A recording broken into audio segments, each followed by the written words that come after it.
মুখ্য সচিব বিকাশ অসমক লৈ আজিৰ পৰা কাৰ্যকৰী হোৱালৈকে যেতিয়ালৈকে তেওঁৰ বিৰুদ্ধে উঠাই অপৰাধমূলক অভিযোগবোৰ আমাৰ সংগঠনৰ মজিয়াত তদন্ত নহয় তেওঁক প্ৰাথমিক সদস্য পদৰ পৰা বীৰ লাচিত সেনা অসমৰ প্ৰাথমিক সদস্য পদৰ পৰা বহিষ্কাৰ কৰা হৈছে আৰু তেখেতক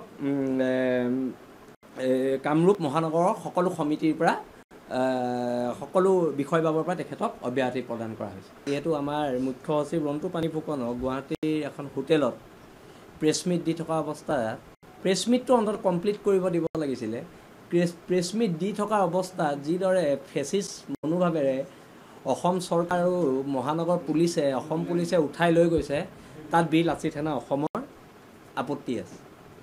আপত্তি আছে। গণতান্ত্ৰিক এখন দেশত গণতন্ত্ৰৰ মূল্যবোধ যেতিয়ালৈকে কোনোবা চৰকাৰে বাৰ্তাই নাৰাখিব, কোনোবা সংগঠনেও যদি বৰ্তাই নাৰাখে, তাতো প্ৰব্লেম আছে। কিন্তু কথাটো হৈছে হোৱাই ৰন্তু পানী ফুকনক কিয় টাৰ্গেট কৰা হৈছে, এইটোক লৈ মুখ্যমন্ত্ৰী মহোদয়লৈ আমাৰ প্ৰশ্ন আছে, বিজেপি চৰকাৰলৈ আমাৰ প্ৰশ্ন আছে। অতি শীঘ্ৰে ৰন্তু পানী ফুকনক 24 ঘণ্টাৰ ভিতৰত, লগতে উৎপল অসম ডাঙৰীয়াক আৰু আমাৰ তন্ময় চেতিয়া ডাঙৰীয়াক, এই তিনিজনক অতি শীঘ্ৰে মুকলি কৰি দিয়ক, নহ'লে কাইলৈৰ পৰা গণতান্ত্ৰিক প্ৰতিবাদ হ'ব আৰু সমগ্ৰ অসমত হ'ব, আৰু এই প্ৰতিবাদ চৰকাৰৰ বিৰুদ্ধে হ'ব। এতিয়া আমাৰ চৰকাৰলৈ মুকলি প্ৰশ্ন যে ৰন্তু পানী ফুকনক, উৎপল দত্ত ডাঙৰীয়াক আৰু তন্ময় চেতিয়াক কিয় এৰেষ্ট কৰা হ'ল, এটা প্ৰেছ মিটত অংশ লৈ থাকোঁতে কিয় এৰেষ্ট কৰা হ'ল, আৰু প্ৰেছ মিটটো বৰ্তমান সময়ত অসমত গণতন্ত্ৰৰ চতুৰ্থ স্তম্ভৰ শাৰীত নপৰে নেকি, তাক লৈ আমাৰ প্ৰশ্ন আছে। ইয়াৰ ফেচিষ্ট চৰকাৰ চলিছে আৰু এই ফেচিষ্ট চৰকাৰৰ বিৰুদ্ধে যি গণতন্ত্ৰৰ শেষ স্তৰলৈকে প্ৰতিবাদ, সেই প্ৰতিবাদ চলি থাকিব।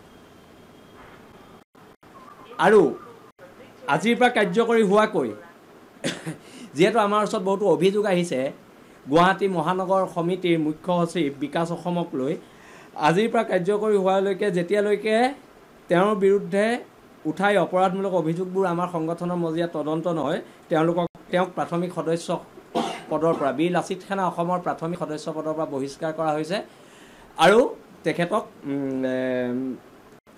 কামৰূপ মহানগৰৰ সকলো সমিতিৰ পৰা সকলো বিষয়বাবৰ পৰা তেখেতক অব্যাহতি প্ৰদান কৰা হৈছে। এইটো আমি স্পষ্টকৈ জনাই দিছোঁ, আৰু যেতিয়ালৈকে তদন্ত হ'ব, তদন্ত হোৱাৰ পিছত যিখিনি হয় সেইখিনি আপোনালোকৰ সন্মুখত আমি জনাম। মুখ্য সচিব বিকাশ অসমক লৈ আজিৰ পৰা কাৰ্যকৰী হোৱালৈকে যেতিয়ালৈকে তেওঁৰ বিৰুদ্ধে উঠাই অপৰাধমূলক অভিযোগবোৰ আমাৰ সংগঠনৰ মজিয়াত তদন্ত নহয় তেওঁক প্ৰাথমিক সদস্য পদৰ পৰা বীৰ লাচিত সেনা অসমৰ প্ৰাথমিক সদস্য পদৰ পৰা বহিষ্কাৰ কৰা হৈছে আৰু তেখেতক কামৰূপ মহানগৰৰ সকলো সমিতিৰ পৰা সকলো বিষয়বাবৰ পৰা তেখেতক অব্যাহতি প্ৰদান কৰা হৈছে। যিহেতু আমাৰ মুখ্য সচিব ৰন্তু পানী ফুকনক গুৱাহাটীৰ এখন হোটেলত প্ৰেছ মিট দি থকা অৱস্থাত প্ৰেছ মিটটো অন্তত কমপ্লিট কৰিব দিব লাগিছিলে। প্ৰেছ মিট দি থকা অৱস্থাত যিদৰে ফেচিষ্ট মনোভাৱেৰে অসম চৰকাৰ আৰু মহানগৰ পুলিচে অসম পুলিচে উঠাই লৈ গৈছে, তাত বীৰ লাচিত সেনা অসমৰ আপত্তি আছে।